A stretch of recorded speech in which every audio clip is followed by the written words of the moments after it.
За энэ дээр бол алагчлах үзэл гэж нэг айхтар юм орж ирнэ бидний дээр. Яагаад гэвэл бид нэр ингэдэг. Бид нэр бусдыг болон хүүхдээ тийм үү эхнэр нөхрөө хамт олноо гэл олон зүйлийг хайрлах хэрэг гарна тийм үү. Тэгэхээр энэ дэр бид нэр яадгүй бол за би намайг хүндэлдэг хүнийг л би хайрлна. Эсвэл намайг хайрладаг хүнийг л би хайрлна.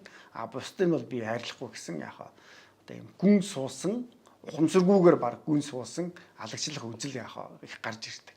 За энээсээ болоод бид нар энэндээ дараа нь бид нар баригддаг. Яагаад гэвэл хань ижил маань өнөөдөр нэг жаахан таагүй байх юм бол ааш муутай байх юм бол бид нар хайрлахгүй эсвэл одоо ааш сайтай байх юм бол хайрлна.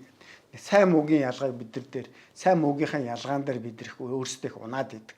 А гэтэл хайр өөрөө ер нь ямар зүйл вэ гэх юм бол ерөөсөө ямар ч алагчлах үзэл байхгүйгээр бусдыг хайрлахыг л хилээд байгаа юм.